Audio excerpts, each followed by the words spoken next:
वट सावित्री का व्रत और वट सावित्री की कथा। हमारे देश में स्त्रियां अपने पति की दीर्घ आयुष्य के लिए, उसके जीवन में कोई कष्ट ना आए और पति पत्नी दोनों का जीवन पुत्र पौत्र आदि से संपन्न हो, धन संपदा से संपन्न रहे, इसके लिए वट सावित्री का व्रत करती हैं। ज्येष्ठ मास के अमावस्या के दिन यह वट सावित्री का व्रत किया जाता है। वट सावित्री के व्रत के दिन बरगद के वृक्ष का पूजन किया जाता है। वट सावित्री का व्रत सधवा स्त्रियां तो करती ही हैं, अर्थात सुहागन स्त्रियां तो वट सावित्री का व्रत करती ही हैं। उनके साथ साथ विधवा स्त्रियां भी इस व्रत को बड़े ही उत्साह से करती हैं, क्योंकि यह व्रत केवल सौभाग्य के लिए नहीं, और सौभाग्य केवल पति से ही नहीं, उसके पुत्रों से भी होता है। जो स्त्रियां विधवा हो गई हैं, जिनके पति का शरीर शांत हो गया है, तो वे अपने पति के मृत्यु पश्चात आगे की यात्रा उनकी सुगम हो, और साथ ही साथ उनके पुत्र पौत्रों की निरंतर कुल में, वंश में वृद्धि होती रहे, इसके लिए वे भी वट सावित्री का व्रत करती हैं। वट सावित्री का व्रत सौभाग्यवती हिंदू स्त्रियों के मध्य अत्यंत लोकप्रिय व्रत है। इसे कहीं कहीं बरगदैया भी कहा जाता है। देहात के इलाकों में इसे बरगदैया व्रत कहते हैं। मान्यता है इस व्रत को करने से पति की अकाल मृत्यु नहीं होती, स्त्री को वैधव्य का योग निवारण होता है।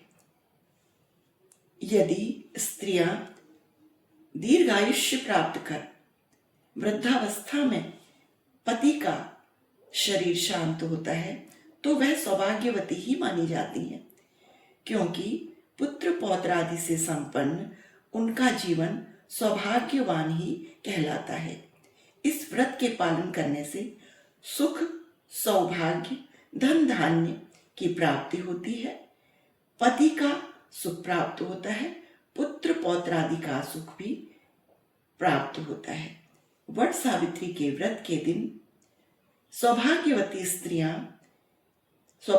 हिंदू स्त्रियां पूरे दिन यह व्रत करती हैं। व्रत के नियमानुसार पूजन किए बिना जल भी ग्रहण नहीं करना चाहिए, किंतु यदि शरीर का सामर्थ्य नहीं है तो व्रत करना अवश्य चाहिए। जैसे भी संभव हो, जिस प्रकार भी संभव हो, यह व्रत अवश्य करना चाहिए। इस व्रत के संबंध में सावित्री सत्यवान की कथा प्रसिद्ध है। विवाहित महिलाएं प्रातःकाल ब्रह्म मुहूर्त में उठकर स्नान आदि से निवृत्त होकर नवीन वस्त्र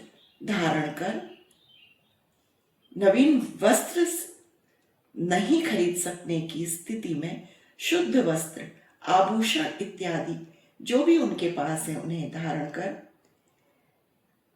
पूजा की सामग्री तैयार करती हैं। पूजा की सामग्री में सुहाग का सामान मुख्य है। इसके पश्चात प्रसाद बनाना, जैसे पूड़ी, हलवा, मोदक, पुआ इत्यादि शहद गुड़ डालकर बनाती हैं।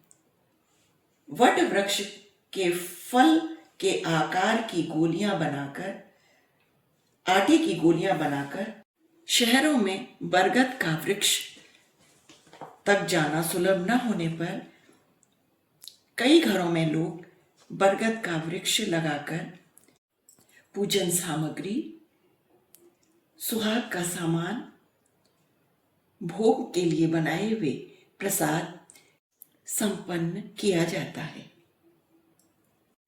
पूजा की सामग्री। वट सावित्री का व्रत श्रद्धा, विश्वास, आस्था, व्रत के नियम, निष्ठा इत्यादि से जुड़ा हुआ है। व्रत वृक्ष पर जल अर्पित कर जल से उसे प्रक्षालित कर वट वृक्ष के तने पर रोली सजाकर स्वयं भी 16 श्रृंगार कर वट वृक्ष के निकट जाकर कलश स्थापन कर पुष्प धूप दीप अक्षत कुमकुम घी में भीगे हुए चने गुड़ हल्दी कच्ची हल्दी रोली और कच्चे धागे इत्यादि सामग्री से वट वृक्ष अर्थात बरगद के वृक्ष की पूजा करने के लिए जाती हैं। वट सावित्री की कथा इस प्रकार है। प्राचीन काल में एक समय की बात है, मद्र देश में अश्वपति नाम के परम ज्ञानी विद्वान प्रजापालक राजा राज्य करते थे। उनकी दीर्घ काल तक संतान नहीं हुई। इस कारण राजा रानी दुखी रहा करते थे और राज्य में सभी विद्वानों ज्योतिषियों ब्राह्मण पुरोहितों को आमंत्रित कर उनसे इसका समाधान पूछते थे।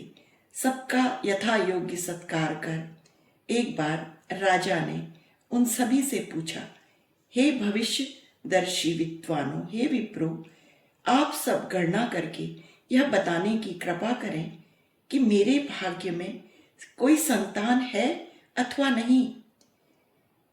तत्काल राजा के प्रश्न का उत्तर देने के लिए विद्वान ज्योतिषियों ने अपनी अपनी ज्योतिष गणनाएं आरंभ कर दी। कुछ समय पश्चात सभी गंभीर होकर राजा की ओर देखने लगे। राजा ने कहा, आप लोग संकोच को त्याग कर सत्य बात मुझे बताइए।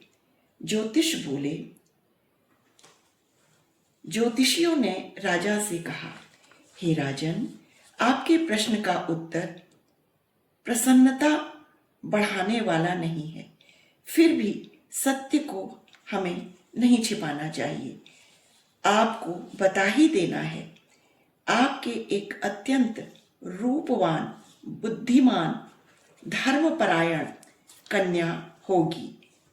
इसके अतिरिक्त वो भी अपने विवाह के एक वर्ष पश्चात वैधव्य को प्राप्त हो जाएगी। यही विधि का विधान है। ज्योतिषियों की भविष्यवाणी सुनकर राजा अत्यधिक दुखी हुए। वे कन्या और अपने राज्य के भविष्य की चिंता में अत्यंत दुखी हो गए। कालांतर में राजा की एक कन्या उत्पन्न हुई। वह समयानुसार अपना शैशव अवस्था व्यतीत कर बाल्यावस्था व्यतीत कर युवा हुई, विवाह के योग्य आयु की हो गई। राजा अपनी कन्या के विवाह का परिणाम सोचकर दुखी हो जाते थे। वे विचार करने लगे, क्या इसका कुछ बचाव का प्रयास करना चाहिए। ऐसा सोचते सोचते दैव प्रेरणा से राजा को नारद जी का स्मरण हो आया। राजा अत्यंत धर्मात्मा थे। नारद जी का स्मरण होते ही धर्मात्मा राजा ने नारद जी का आवाहन कर उन्हें बुलाया और सभी बातें सच सच नारद जी के सम्मुख प्रस्तुत कर दी। नारद जी कुछ पल विचार कर बोले, हे राजन, तुम अपनी कन्या के विवाह का दायित्व उसी पर छोड़ दो। तुम अपनी कन्या से कहो कि वह अपने लिए स्वयं ही कोई योग्य वर ढूंढ ले। तुम्हारी कन्या जिस युवक को अपने भावी पति के रूप में तुम्हारे सम्मुख प्रस्तुत करे, तुम उसी के साथ अपनी कन्या का पूर्ण शास्त्रोक्त विधि से विवाह करवा दो। राजा ने अपनी कन्या सावित्री को बुलाया और नारद जी की बातें बताकर पूछा, हे पुत्री सावित्री, विवाह के लिए तुम्हारा क्या विचार है। सावित्री बोली, हे पिताजी, मैं नारद जी के आदेश का प्रसन्नतापूर्वक पालन करूंगी। तब राजा को कुछ सांत्वना प्राप्त हुई। अब राजपुत्री सावित्री ने अपनी सखी सहेलियों, दास दासियों और अनुचरों सहित भावी पति के योग्य व्यक्ति को ढूंढने के लिए भ्रमण करना प्रारंभ कर दिया। अनेक नगरों, वनों, प्रांतों को पार कर सावित्री एक छोटे से रमणीक जंगल में पहुंची। उस वन में पहुंचकर सावित्री ने अपना रथ रुकवा दिया। कुछ समय प्रकृति की सौंदर्य को निहारने के पश्चात सावित्री वहीं विश्राम करने लगी। शरीर थका होने के कारण उसे नींद आ गई। जब उसकी आंख खुली तो उसने सामने एक वृक्ष पर एक युवक को देखा जो डाल में बैठकर कुल्हाड़ी से लकड़ियां काट रहा था। युवक सुंदर, बलिष्ठ और गौर वर्ण का था। उस युवक को देखकर सावित्री का ध्यान उस युवक के मुखमंडल की ओर गया। उसके चेहरे के भावों को, उसकी मुखाकृति को देखकर वह उसके स्वभाव का अध्ययन करने लगी। युवक का मौन निरीक्षण करते हुए काफी समय व्यतीत होने के पश्चात सावित्री ने अपने अनुचरों द्वारा उस युवक को बुलवाया। सावित्री द्वारा बुलाए जाने पर सत्यवान सावित्री के समीप पहुंचा। सावित्री द्वारा उसका परिचय पूछे जाने पर सत्यवान ने कहा, हे राजकुमारी, मैं एक दरिद्र किंतु कुलीन युवक हूं। इस समय मेरा जीवन दरिद्रता से प्रभावित है। इस जंगल में मैं रहता हूं। मेरे साथ ही मेरे माता पिता भी रहते हैं। वे अंधे हैं। मैं जंगल से लकड़ी काटकर बाजार में बेचता हूं। इसी से हम तीनों प्राणियों का जीवन का निर्वाह होता है। मेरा नाम सत्यवान है। आप मुझे बताइए, मैं आपकी क्या सेवा कर सकता हूं? उस सत्यवान नामक युवक की शालीनता, शिष्टता, स्पष्टवादिता से सावित्री अत्यधिक प्रभावित हुई। उसने युवक के गुणों से प्रभावित होकर मन ही मन उस युवक से विवाह करने का निश्चय किया। विवाह का निर्णय लेते ही सावित्री ने युवक से शांत, गंभीर स्वर में विनम्रतापूर्वक विवाह का प्रस्ताव रखा। सावित्री का प्रस्ताव सुनकर सत्यवान ने अत्यधिक विनम्र स्वर में कहा, हे राजकुमारी, मेरे साथ विवाह करना आपके लिए उचित नहीं है। मेरे साथ ही आपका जीवन भी दुखों और संकटों से घिर जाएगा। आपका जीवन दुखों और संकटों से घिर जाएगा। इसके पश्चात सावित्री बार बार विवाह का आग्रह करने लगी। सत्यवान विभिन्न प्रकार से सावित्री को समझाता रहा, किंतु सावित्री के हट करने पर सत्यवान ने कहा, समीप ही मेरी कुटिया है, वहां पर मेरे माता पिता हैं, आप उनके पास चलें। अच्छा हो कि यह बात आप उनके सामने करें। सत्यवान के प्रस्ताव से उत्साहित होकर सावित्री उसकी कुटिया में गई। वहां सत्यवान के अंधे माता पिता भी के सम्मुख सावित्री ने सत्यवान से अपने विवाह का प्रस्ताव रखा। सत्यवान के माता पिता ने भी सावित्री को अनेकों प्रकार से समझाया, किंतु सावित्री ने अपनी ओर से उन्हें विभिन्न प्रकार से आश्वस्त कर विवाह की स्वीकृति प्राप्त करने में सफलता प्राप्त कर ली। सत्यवान ने भी विवाह के लिए स्वीकृति दे दी।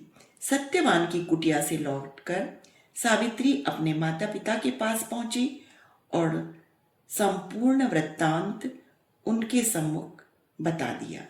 सावित्री अपने पिता से वार्तालाप कर ही रही थी कि उसी समय नारद जी वहां प्रकट हो गए और बोले, तुमने अपना पति किसे चुना है सावित्री? सावित्री पुनः सारी बातें नारद जी के सामने दोहरा देती है। नारद जी बोले, सत्यवान एक गुणवान, रूपवान, सदाचारी, सज्जन युवक है, परंतु विवाह के 1 वर्ष पश्चात ही उसकी मृत्यु हो जाएगी। इसलिए हे सावित्री, तुम अपने लिए पुनः किसी अन्य व्यक्ति को चुनो। सत्यवान अल्पायु अर्थात कम उम्र में ही मृत्यु को प्राप्त हो जाएगा। नारद जी की बात सुनकर सावित्री बोली, हे नारद जी, दैव भय से मैं धर्म से विमुख नहीं हो सकती हूँ। हिंदू नारी अपने जीवन काल में एक बार ही अपने पति का चुनाव करती है। मैं सत्यवान को अपना पति मान चुकी हूँ, अब वचन भंग का पातक नहीं करूंगी। नारद जी ने और सावित्री के माता पिता ने उसे तरह तरह से समझाया, किंतु सावित्री सत्यवान के संग ही विवाह करने पर दृढ़ रही।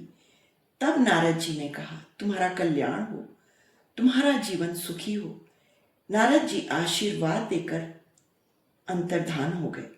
सावित्री की इच्छा अनुसार उसके पिताजी ने उसका विवाह सत्यवान के साथ करा दिया। सावित्री को ज्ञात था कि 1 वर्ष के पश्चात पति की मृत्यु हो जाएगी।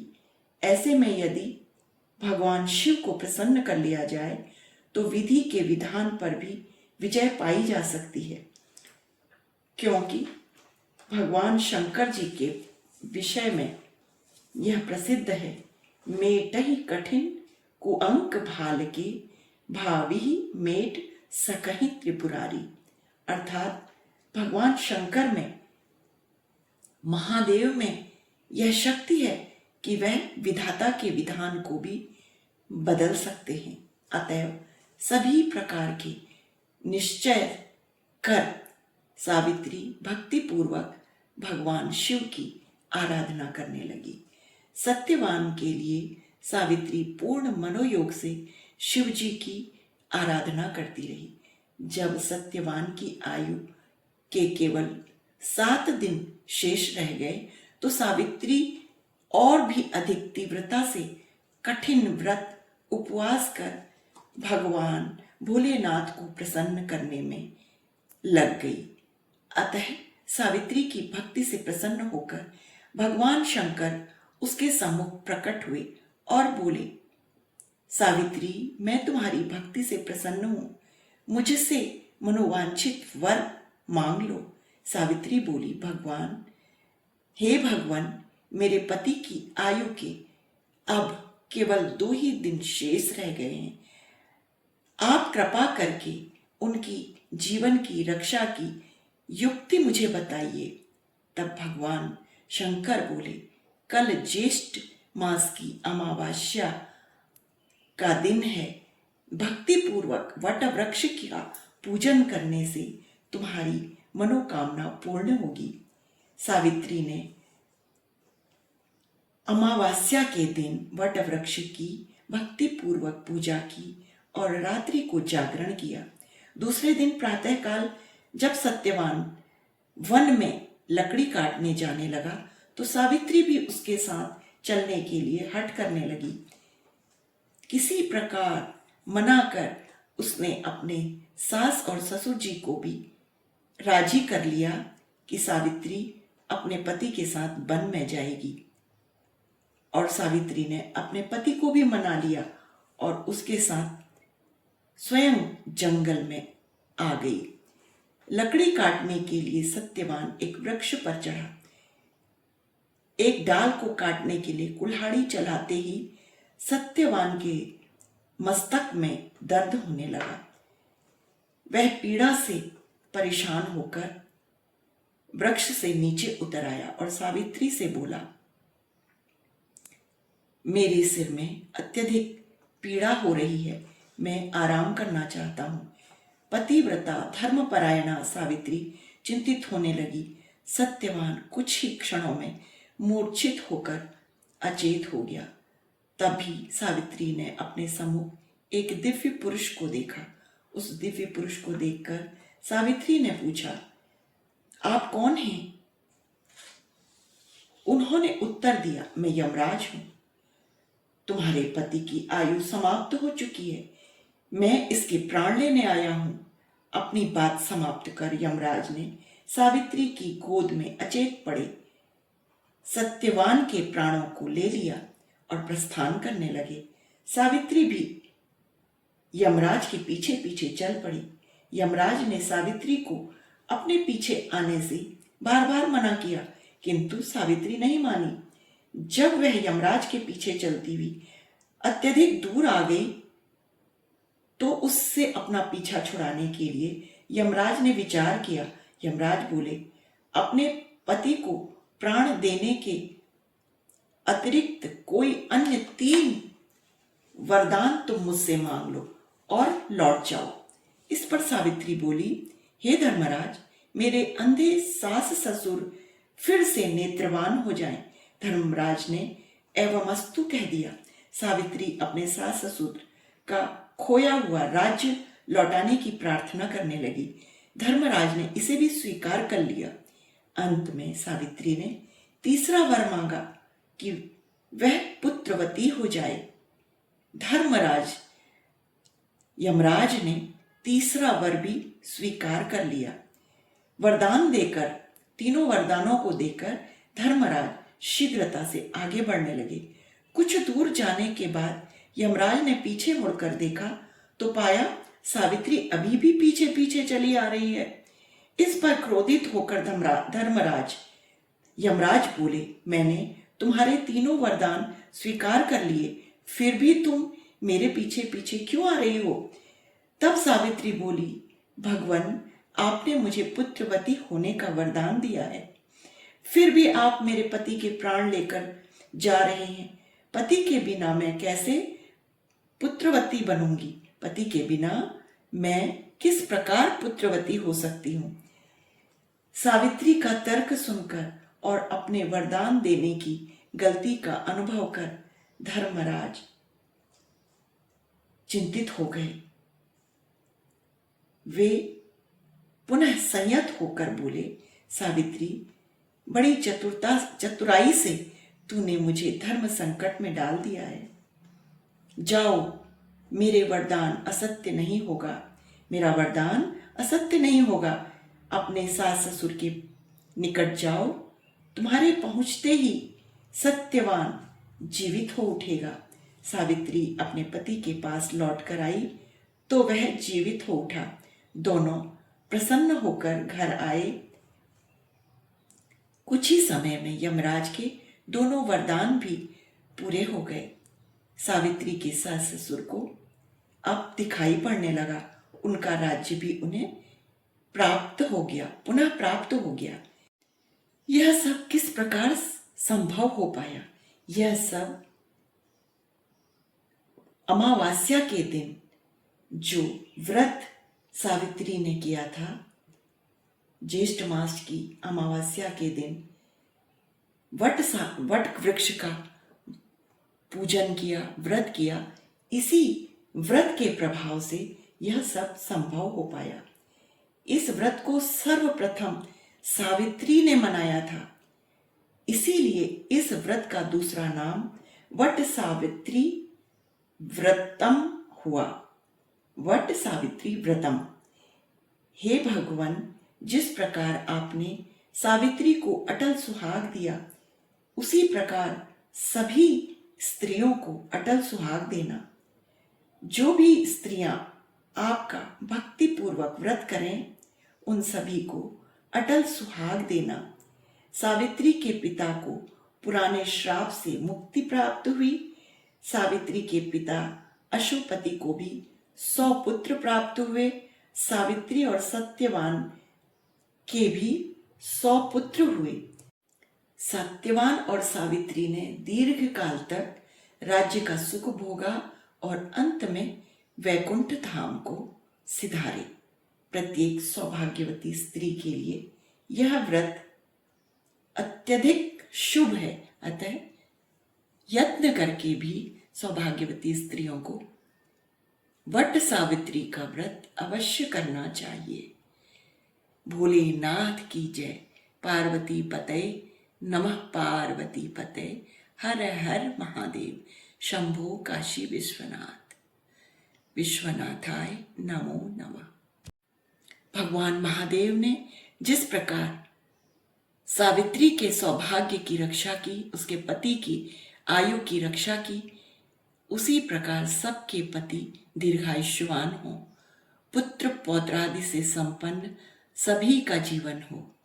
इस प्रकार यह व्रत पूजन संपन्न होता है।